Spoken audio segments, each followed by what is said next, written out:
Она на кухне. На кухне на столе. Excellent. All right, everybody. So now we've got a lot of marketing gold here in your notes of where they've been, where they want to go. Now we're going to talk about the actual nuts and bolts of how you're going to help them get there. Okay, so now we talked about the benefits. Let's talk about the features. So the features are the actual things that you're going to give them in order to offer this solution. So we talked a bit about this last time, right? What are the steps that you need to take someone through in your program to get them that result? So I'm going to change my transport analogy a little bit here. And if we have Struggle Island as the place where they are now, and they're going on a train journey to Solution Island, what would be the station stops on the way to get them there?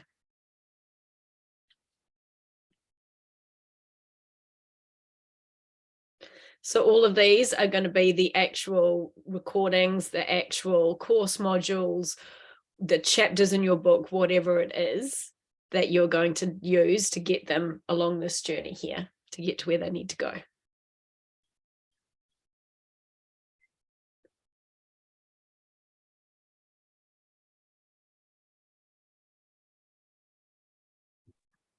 Can you repeat the instruction? I got distracted. Sorry, Vicky. So it's just making a note now of what do you actually need to create for them to get the solution. Thank you. Like in terms of recordings, you mean, or just content?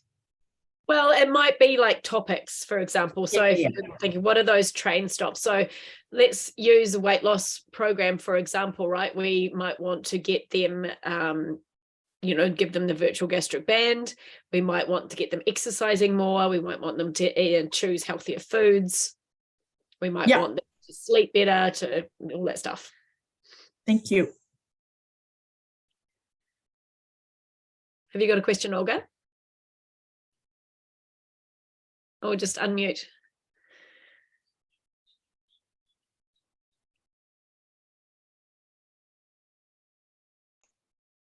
I have already done it before, so I have all the recordings and what. Perfect. Mm-hmm.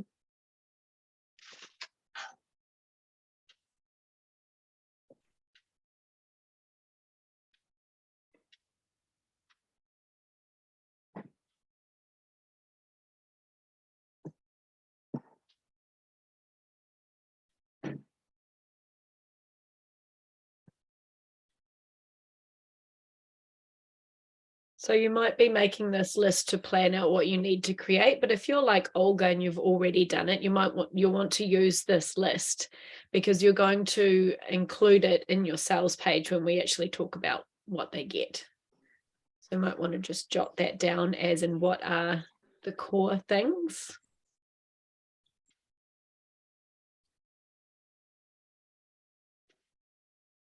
And then also what are additional things that will really help them to get the solution.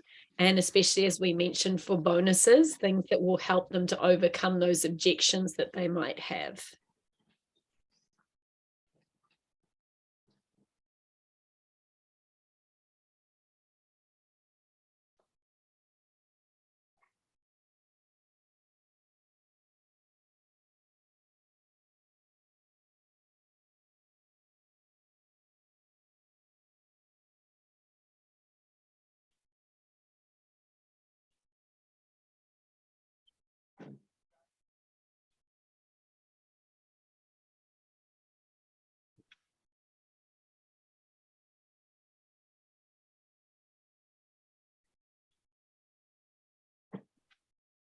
Now, of course, with creating materials to overcome objections, that has to be relevant to your program.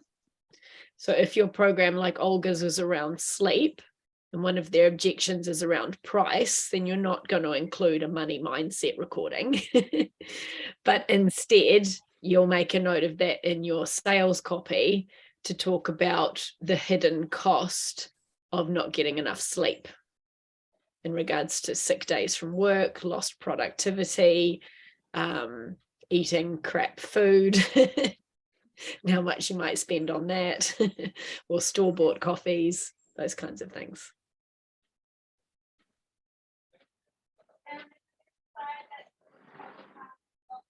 And the last thing to write down is, what is something that you can offer that would make this program an absolute no-brainer?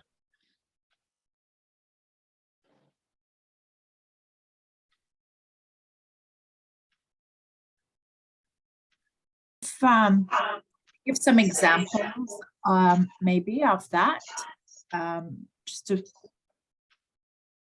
Yeah, sure. So, I mean, again, it's hard to say exactly do this because everybody's programs are different and have different price points. So it does have to be something that matches that price point. But for example, with my human design readings, as you know, Faye, the no-brainer piece for me was adding on some additional Voxer coaching. So if people had questions as they were implementing, then I was available for a bit more one-on-one contact. So it might be when you're doing it at the scale, offering your time will be not sustainable. Yeah, and so for me, that's and this was a higher priced program, right? It wasn't a $27 thing. For me, it was Voxer, because then you're not having to actually get on a one-on-one call with people. You can do it as around your other day things. Maybe you want to offer an additional, recording around something, or email support, or a Facebook group, or what would make it a no-brainer for this person? Thinking about your product, maybe we can workshop if people want some help with some ideas. Like, what? Tell us a little bit about your offer, Faye. So it's so as we were scribbling down some notes, I thought calling it Feel Like Yourself Again, because that's what everyone that comes to me says. I want to feel like myself again. And when your nervous system is regulated and everything is working the way nature intended it to, you can sleep, you can digest your food, your mood is good, you're happy, you're productive, you can think for yourself, etc., etc., etc. And I do have a proprietary system of how to do it. So, but I'm thinking maybe as a bonus, like a recording on overcoming procrastination, but no, I don't think that's very desirable. I don't know, Vicky. I don't know what access to a Facebook group. I don't know if that would be really desirable for someone.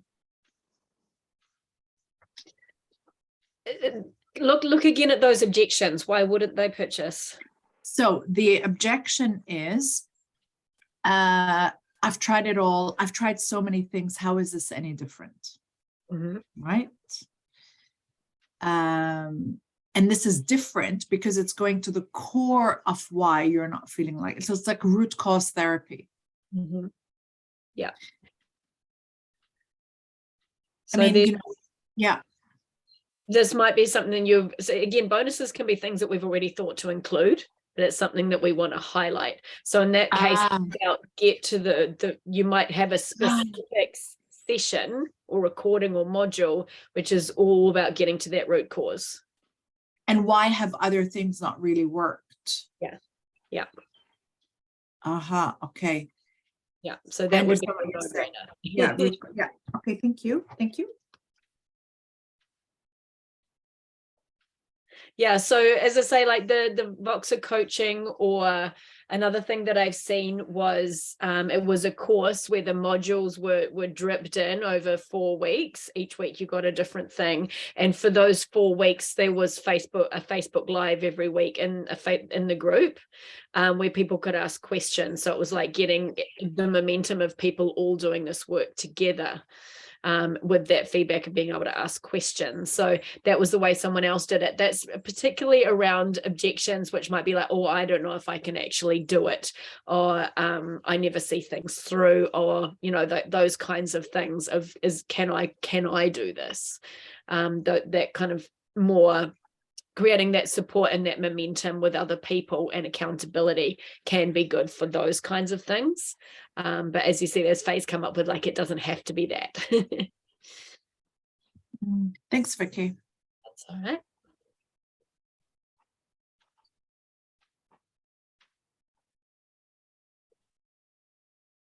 Anybody else want some help with coming up with their no-brainer or identifying their no-brainer?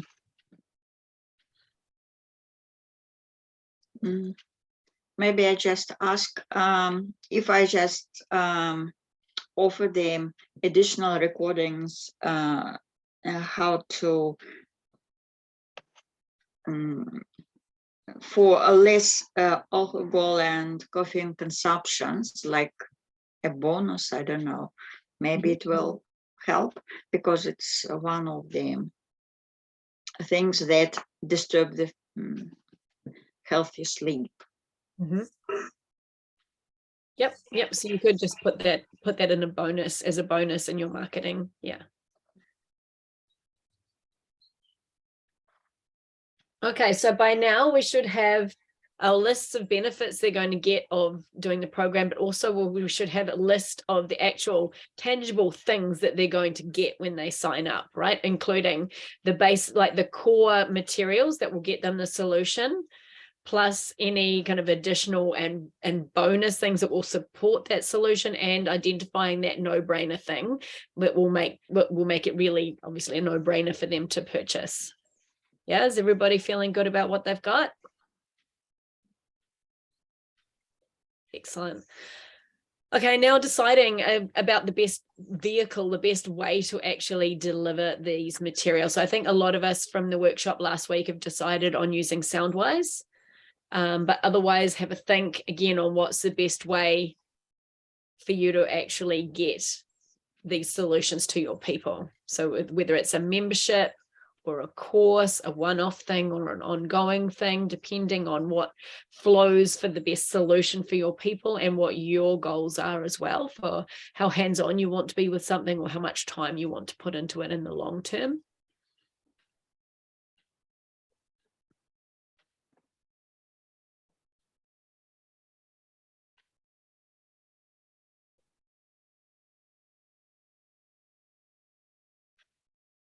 And then we need to look at our pricing. So pricing can often depend, especially on how much one-on-one interaction or group interaction there is with you. So again, how much you want to include in this does depend on your goals.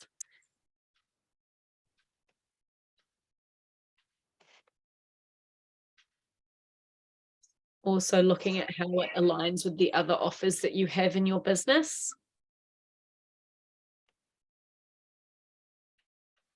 And remember, it can be a really good option. And again, a no-brainer offer can be simply that they go through this program, and like Justine did, they get a 50% discount or a discount of some kind on a one-on-one session with you. So it can be good to upsell and have a VIP option like that.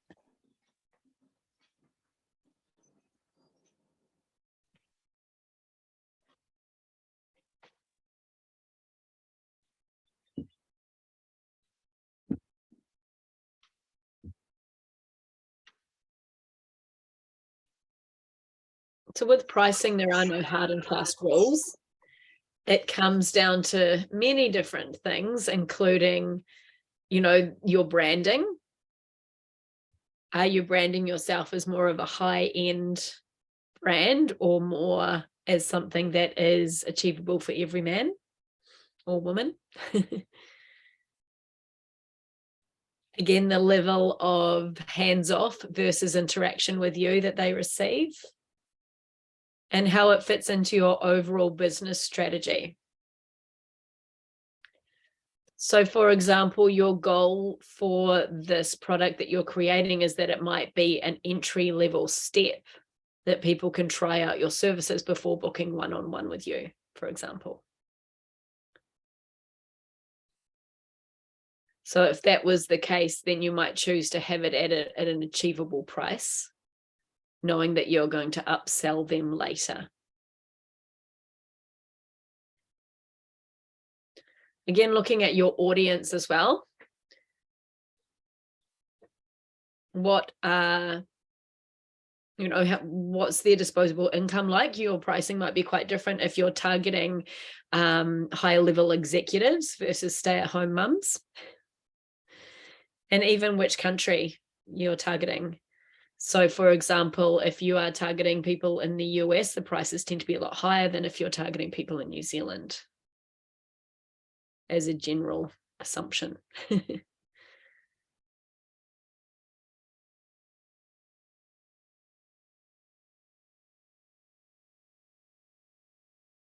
Okay, do we have any questions about pricing and putting this all into a package? Yeah, unmute yourself, Olga. Yes, you just mentioned like an example that high executive in USA, so the price is higher. So the question is, you know that the legislation is not allowed other people from other countries to produce services to their citizens because they don't have the education in their country. So is it legal to give some services to the United States? Because I had a client from there, but I wasn't sure whether it is legal or not. So do you know about it, something? I'm not a lawyer, so let me start off with that disclaimer. I mean, we're talking here specifically about an online program, in which case it's completely normal that people sell online programs internationally. Online. Okay. Mm-hmm. Yeah. Justine, do you have any comments around that? So what I tend to do is not specifically advertise to a country. So I don't go on Facebook and say, and put America down on my Facebook ad. So it only sends to Americans, if that makes sense. So, so I think if it's out there on the net and people have heard of you and find you through your, the words that you say, things like that, then I think it's perfectly fine. Where I would be, a little bit cautious is if you were specifically going to target countries, like say Belgium, it's illegal to do hypnosis. They're buying it off the web, so it's not like you're literally there. But for me, I just don't specifically target different countries, but people do buy the programs because they, the ads we use, the SEO, all of that kind of stuff, it is going to hit different people, especially if they hear about you. And I don't see that as a big deal at all. It's just an online program. But I would just be a bit cautious about targeting different areas, which I mean, we don't tend to do anyway. People find us through word of mouth or just by our keywords that we use. Yeah. The other thing I would encourage you to think about, so I mean, with the disclaimer, as Justine says, I'm not talking about targeting in Facebook ads specifically, but just having that, let's call it ideal audience in mind. If your ideal audience is global, then you might want to think about charging in US dollars for this program as well, because that is the industry standard. And when people see dollars, they're going to expect it to be US dollars. Maybe you want to, if you're doing something that you want to include New Zealanders specifically, then but you are generally going for a global audience, then maybe like Denise Duffield-Thomas does twice a year. She's in Australia, so twice a year she does a special Aussie sale where she does Aussie dollars, and it's like this big secret thing that Aussie knows only Australians know about. Okay. So generally speaking with pricing, I mean, again, there's no set rules, but really entry-level memberships, I've seen people do it as very strategically, where their entry-level membership is like 10, 15, 27 US dollars. With this, of course, you need to go for large numbers, but also the goal for this is just that entry-level piece, and you are upselling them to more expensive programs and or one-on-one programs with you. So again, it comes down to your goals. Are you wanting, because if you're going to charge, $10 for something, you need to get a lot of people. So is that something that you want to do? Do you want to invest in Facebook ads? Do you want to spend your time growing a large audience? Or do you want a more curated audience, in which case you might need to charge a higher price for your program? Again, depending on what's in it as well, right? So maybe you want to choose to charge $97 for your program, for example. So depending on all those goals. Oh, Denise Duffield Thomas, she's a manifesting coach. Yeah.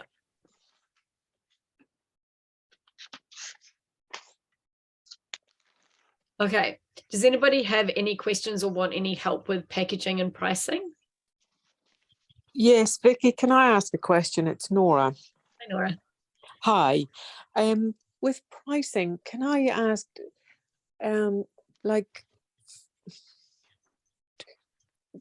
how does it work if you charge in US dollars?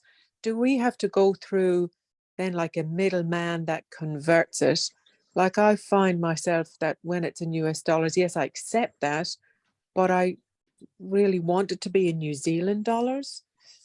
Why do I want it in New Zealand dollars? Because I feel more like I'm supporting New Zealand as opposed to like I'm being conned to, I'm actually being charged more because it's going via America. So I just wondered what everyone's thoughts are, or what you use on your website. Do you charge in New Zealand dollars or do you charge in US dollars? So again, that depends on who your intended audience is. When I say charge in US dollars, I'm specifically talking about online digital products where that's the norm. Yeah. For your hypnosis programs, especially if you are mainly seeing people in New Zealand, yeah, charge New Zealand dollars. Yes. Does anybody else have any thoughts around that? Yeah, I'm kind of the same. Like Nora, if you feel comfortable for you charging in New Zealand, then charge in New Zealand, especially if it's going to be your clients buying it specifically, then yeah, you just charge what you're comfortable with. They will be purchasing these through either Stripe or PayWave, whatever you use. They don't actually, it's not something they buy off you and you give them the program. So like if you use Soundwise does the payment side of it. Yeah. So you're not actually part of that process. Sometimes you don't even ever meet or speak to the people that buy your program. But if you're comfortable with New Zealand and you want New Zealanders to buy it, then you do it as New Zealand dollars. Okay. And all you do, for example, and when you're saying like, is there a middleman? How does this work? If you're using Stripe, for example, and you're wanting to set it up and as a product in Stripe, it just says which currency do you want to use, and you just select US dollars or New Zealand dollars. Like it's really straightforward. Yeah. And it works everything out for you. Yeah. That you could actually, if I'm right, last week was it that Stripe took 10%, that if you added the 10% onto your online price and just take it that's going to pay. Yeah, I don't think it's 10%. Right. My $199, I get $192. Oh, okay. So it's not a lot. But what I think it was that if you only had Soundwise basic plan, the $12 one, then they took 10% of each sale, I think, to cover, the costs of their process. But if you used the more expensive version, then they didn't take any. So when you start selling programs, you'll work out which one actually. Yes. So I think that might be where you saw the 10%. Okay. All right. Thank you, ladies. Thank you. And of course, that's a relevant point, right? If you are having costs like this, of course, you need to add that onto your pricing as well and include that. Molly, have you got a question? And so it doesn't matter like tax-wise, because I'm also an American citizen, a New Zealand permanent resident. So I was just thinking, wait, will I have to pay more tax in US dollars? But so if you were just paying as a New Zealand citizen US dollars, does it matter tax-wise? It's just calculated on your gross total at the end of the year. Yeah, exactly. It's the money that hits your bank account. So it doesn't matter. Okay. Awesome. All right, team. So we've got an idea now of what's actually in our solution, where they're coming from, where they're going to, the benefits, and the actual deliverables that we're going to give them. We've got an idea of our pricing, and we've got all of those wonderful words for our marketing. Yes? Everybody feeling good about this so far? Excellent, excellent. Okay, so now let's just talk quickly about naming. So there was a request last time to talk a little bit about naming the tracks if you are doing an audio program. So really, the advice I have for you around naming your tracks themselves, or this could be the individual modules in your course, or however you're doing it, is to just keep it really simple. So we've already broken these down into, if you like, train stops. So each of these has a specific focus, right? Each of these steps you're taking them through, it has a specific focus, a specific outcome. So I'd suggest that you choose the name that's relevant to that. We want to keep things clear and simple, rather than trying to be too clever and just leaving people confused.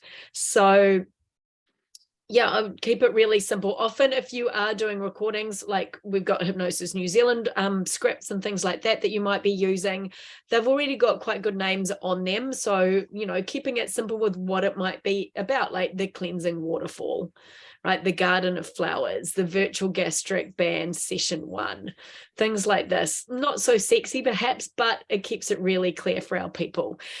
Identifying what is the number one point of this exercise that we're doing. Release caffeine addiction, sleep deeper, sleep all night long, all these types of things. Now, with regards to actually naming our product, so this can be quite a fun one. There is, again, no right or wrong answer. There's lots of different ways to do it. Personally, I found that as I'm going through this work and tapping into that energy of my ideal client, tapping into the solution, tapping into all these things we've talked about already, the names just seem to form in my head already. So I tend to use my intuition a lot when I'm naming things. They tend to name themselves pretty early on, and then I just go with it and try not to second guess it. But otherwise, I'm going to show you a few lists of different ideas to get those juices flowing. But if you are really struggling with your program, one thing I've found really works as well is to actually get away from your desk and go and do something else completely. So if you can find some mindless, repetitive task where you're using your body physically, but you're not necessarily having to focus and use your mind in order to do it, that actually creates a lot of space for creativity. So maybe, Justine, you need to go and wash the dishes or vacuum the floor, like something like this, repetitive, but you don't need to use your intelligence to do it, so your mind can wander. What's that? That's why we create children. I know, but just this once to allow that inspiration to come through. So have a play with that if that's helpful for you. Otherwise, I'm just going to share my screen.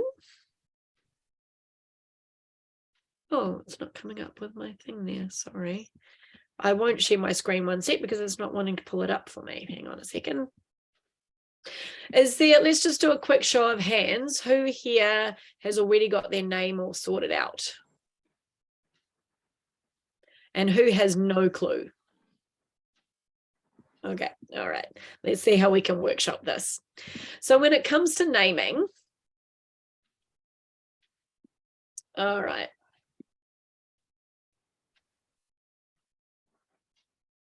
So here's a few just different ideas that, it's in my screen sharing is paused. Can everybody see it? Okay, perfect. I'll just ignore that message then.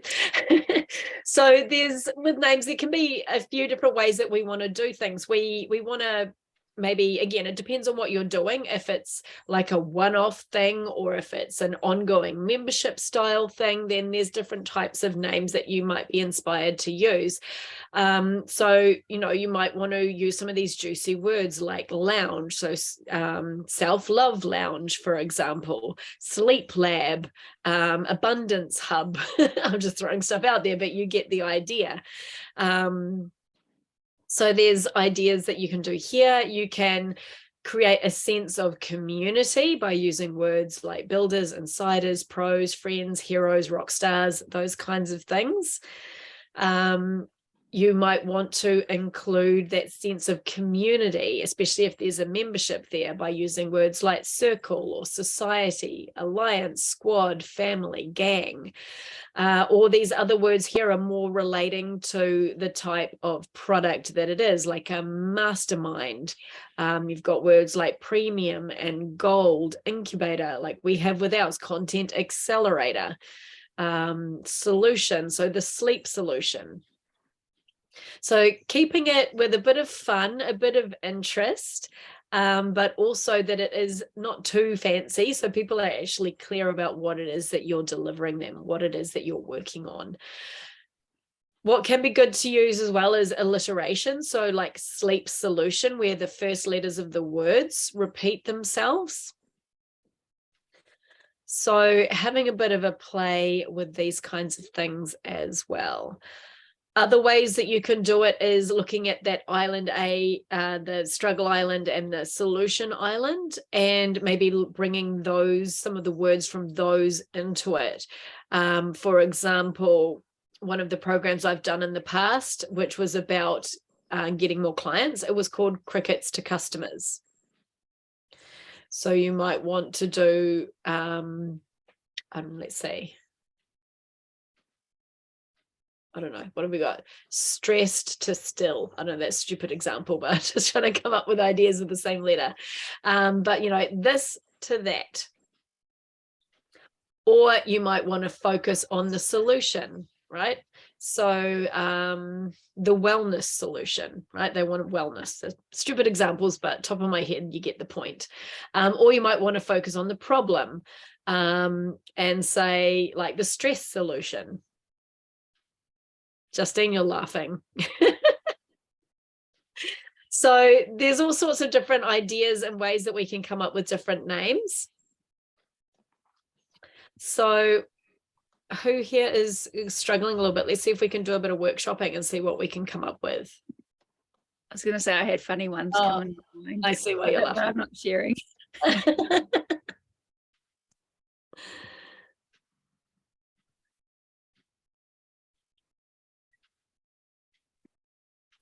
All right. So yeah, Gabrielle, I think it would be neat to brainstorm some people if anyone's got like together, because like a lot of heads together could create something pretty cool if anyone wants to volunteer.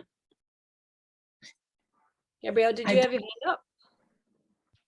Or just unmute yourself, please.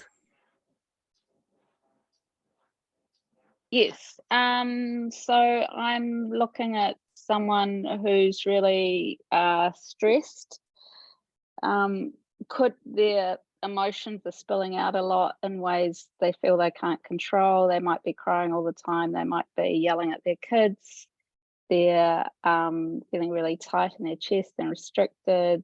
Lots of looping thoughts. I did have the thing that came out before, from fear to clear. But that kind of thing, moving to being relaxed, calm, confident, and connected with their self, open and creative, and feeling they can cope. So some good keywords there is like stress for what they don't want, and coping. I think cope somehow.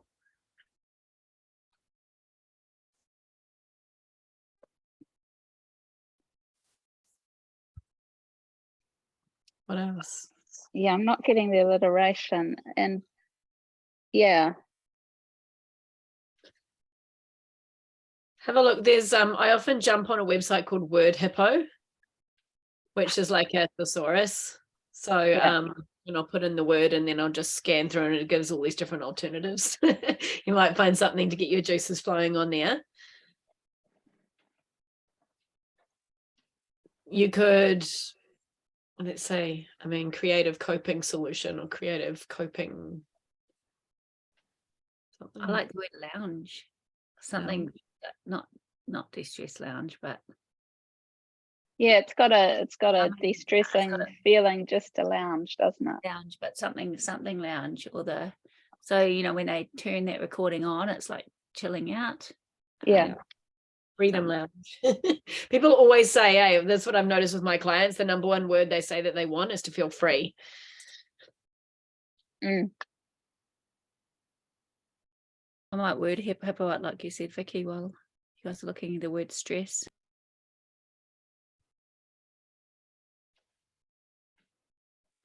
Yeah, so you can do all sorts of names as well about like literally what is it that they're going to get. So you can also use time in there as well. Like, well, an example is it's not hypnosis based, but an example might be like website in a weekend. So that kind of thing as well, especially if you've got a, something that they can do, a bite-sized product that they can move through pretty quickly. Mm. Here's in some a week. To say some words for becoming de-stressed. It's mellow, relax, unwind, chill, simmer down, settle down, loosen up, kick back, take it easy. So it gives some quite good words. That was for de-stress, not stress, but it does come up with some neat ideas. Unwind is a good word, isn't it? Unwind. I even liked mellow, and chill out, but it depends the kind of how relaxed you're having your course that you're creating. I even like kick back as in relax, but yeah. Chilled out and coping. The chill out lounge. Yeah. Be more for like a program, a membership of lots of different recordings for people that are stressed out. That would be quite cool. The chill out lounge. Mm. There's also other words like magic as well, like mellow magic. Well, not necessarily that one, but you get my point.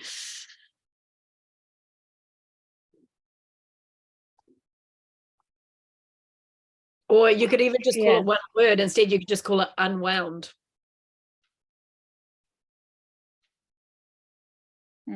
Speaking to the result.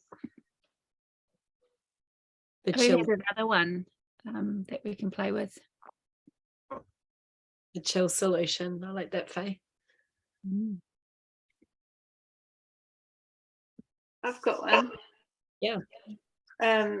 So mine's around fertility. So I see a lot of fertility clients, and obviously a lot of that's it's a huge mental head game for people. So I'm just trying to think of a name for fertility, how to put that together into something that sounds good. But how are they feeling? The people that are overwhelmed, stressed, frustrated, anxious, lost, desperate. And with your program, like what's the actual outcome? Are you helping them to balance their hormones? Are you helping them to prepare for fertility treatment? Are you helping them to get pregnant? Like, so all of those things. So in fertility, there's so much that goes on with it. So helping them to get a bit of work-life balance, helping improve their sleep, their health, exercise, their mental space. That I could do one. Pardon? If there was just one outcome that they would get from your program, what would it be? What is the one thing they want? Well, obviously the one thing they want is to get pregnant. Yeah. I can't guarantee a pregnancy because that would be false advertising. You can't guarantee anything in terms of pregnancy, but certainly help them around that whole process of getting pregnant, and even doing one before they go for IUI or IVF, just to help and get them into the relaxation state, because it's a very high stress state What kind of word, if it was something like ready to something, but that's a catchy word, because it sounds like you're getting them ready to have a baby, right? But it would be quite cool. Prepare them, and sort of, I put garden, like the fertility garden. Maybe I'm trying to make it flowery as well. And so it's not quite so just the fertility program or fertility circle.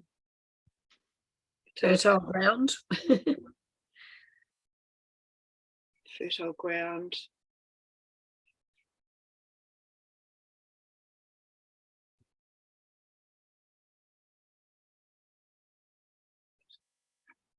What are some other words that they say when they're talking about what they want?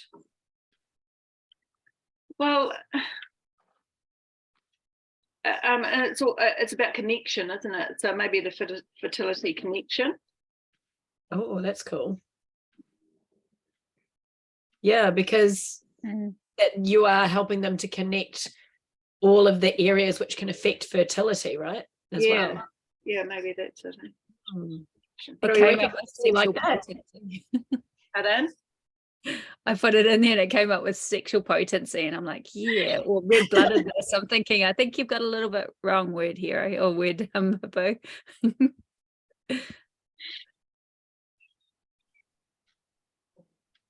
I like that fertility connection. I like it too. Yeah, thanks. Fertility warriors. I'm just stumped by word Hippo here. We've got fructiferousness. Maybe not that one. Fertility rock stars. You know what? Then they'll be having too many children. Mine would do the opposite. It's like turn down fertility. Yeah, ready to, as Justine said, ready to what as well. Ready Maybe to thrive, but that sounds more like a success type program. I think it's probably done actually. I like the fertility connection. That's good. Imagine calling it the fertility factory. It's actually quite catchy. Awesome. All right, we're going to take a break in a moment. Does anybody else want any workshopping help? Just unmute yourself, start talking. Yeah, I probably need help. You know, this is not my forte, Vicky. You know this. My mind just goes blank. It's really horrible. And then I get really pressure, and it's not good. Intuition Academy. I wrote that down. Did you? That's really weird. Yeah, I did write that down, but then I second guess myself. The Intuition Academy is actually quite catchy because it still sounds like it's you're learning, but you're learning about something that's like that's also airy fairy. So it's like blending the serious and the thing together. Yeah, I wrote down Sixth Sense School, which is really similar. You might have to start a school. Yeah, then I was like, oh God, no, maybe that. But it sort of depends on the product as well, I think. You know, once you've created that, sometimes it changes what you're going to call it. So yeah, intuition, I kind of like that. Okay. There's even like the Intuition Accelerator. That's like good. making something bigger or better. I like that. This is a good list though, Vicky. It's really good. Just to get the juices flowing a bit. I like the word elite for if you're marketing at people that want to be, do you know, part of something special that not everyone can get. That word elite gives that feeling for you know, any trainings, but that's an interesting word.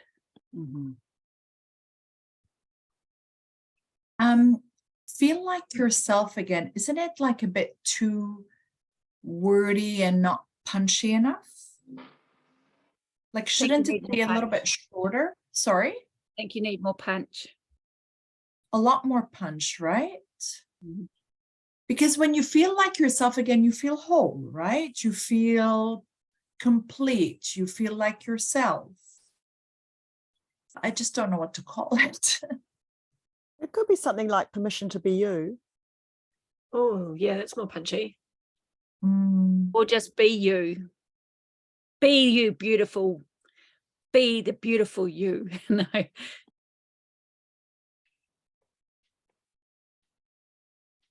quite like the wholeness angle of it, authentic you. But again, this is particularly talking about nervous system rewiring, isn't it? It's that's the mechanism to get you there, right?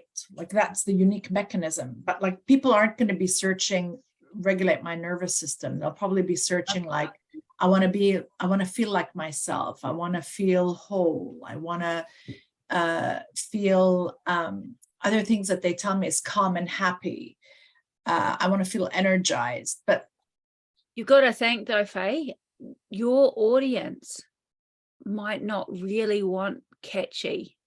Because if your audience is, say, 40, 50-year-old woman that just want to find themselves and they're in that space where I'm done, I just want to find myself again, and their nervous system is quite calm, then coming up with a quite calm, not so punchy name for it might actually suit what they're wanting. Do you know what I mean? Because like for the intuition one, like Intuition Accelerator or Intuition Academy, that's actually bringing someone up into energy and like, oh, like this, but those people are wanting to actually come into themselves. So having not such a punchy name might be actually perfect for your course, like Become You Again or something like that might actually be just right, because when those people look at it, they'll read it and just go, oh, that's what I want. Whereas if it was a punchy name, it would make them go like that. So you might actually want a name that just calms people into it and goes, oh yeah, that's exactly what I want. So punchy might not 100% be what you need. Yeah. Well, what they want repetitively, what I hear from them across the board, doesn't matter which country they're in, is a version of feel like myself, some version of that. Feel like myself. I want to return to who I was. I want to be the best version of myself. It's always that when you ask them, what do you want? I love the word return. Sorry? Return to you. I love the word return. You could do something like return to you, or when you said the word return, that's a cool word. There's definitely value in using their words because it is going to capture their attention. And the other thing I want to ask you again, this is where it comes down to really being clear on your target audience. Is I know you're saying that they aren't going to search for nervous system, but again, it depends on the audience. Like if they are in the wellness sphere, if they are coaches, if they've spent any time on Instagram following coaches, they're going to know about nervous system regulation. So there's actually a chance they might be searching for that. So again, this depends on knowing your audience and knowing if they'd be in that group or not. Well, right now, the way my work is evolving, like one kind of income stream, if you want to call it, is training coaches and hypnotherapists, but that's still not my primary. My primary is still around like, the mainstream person. And I want to continue to support the mainstream person with these solutions because they are super powerful as I continue to develop the other side of my business. And I don't have anything digital up yet. So it would be good to start with something for the consumer before, making that transition to developing digital resources for coaches and hypnotherapists. Yeah, I mean, when I say your audience coaches and hypnotherapists, I'm not saying to create a training program for them. What I'm saying is like I'm in a lot of Facebook groups which are more kind of woo-woo, shall we say, and there's a lot of coaches who happen to be the audience of those groups, and I've seen many times people going, oh, can anybody recommend a course because I need to reset my nervous system or I need to regulate my nervous system, can anybody recommend something? So from that point of view, there are consumers looking for nervous system regulation. Again, this might be something to play with. Maybe you don't name it necessarily. I mean, it's you could do nervous system ninjas, but maybe just go with those words that you're saying, but just have a little play. And just when we talk about ads, we're going to talk about doing A/B testing. In other words, you're going to try it this way, and then you're going to make a few tweaks and try it another way and see what lands with people. So yeah, have a play. But I could call it regulate your nervous system. I mean, that's basically the outcome, right? I'll continue to play. Thank you. You to play. Yeah. Another cool thing, Vicky, is just mentioning how you can actually take a course that you've created and you can rebrand it and use quite a lot of the content, but actually name it different and actually create more than one course out of the same stuff. Do you know what I mean? So if you've got two different well, that's for anybody, like even like the intuition one, you know, all of those recordings and stuff you make, if you were to create another course which incorporates intuition, a lot of your stuff that you've already created can cross over with a different catchy name. Do you know what I mean? So if you did make that and you wanted one for more, you could actually have that program twice with marketing and at different people with a different name, you know, but still have the same content, you know what I mean? Which is quite cool. Yeah. 100%. It's just the name, like I'm stuck on that name, but I'll continue to sit with it. Faye, look into my eyes. By 9 a.m. tomorrow morning, you will have the perfect name. Give me a nod. And you're going to text it to me, right? I just hypnotized you. Hypnotized me. Thank you. Thank you. The other thing that I want to just quickly mention as well, being a manifesting generator, is it's about looking at the data. So you're looking at the words that people are using, but you're building up an audience. So why don't you just ask them, whether it's on social media, whether it's sending out a survey, say, hey, and this is a good way to start marketing your program, right? I'm thinking of doing this, starting to plant those seeds. Which name do you like best? Do a poll. And use your gut, Faye. Gut answer. What are you responding to? Awesome, team. All right, let's take a 15-minute break, shall we? And then when we come back, we're going to start talking about actually creating what you need to physically sell this thing.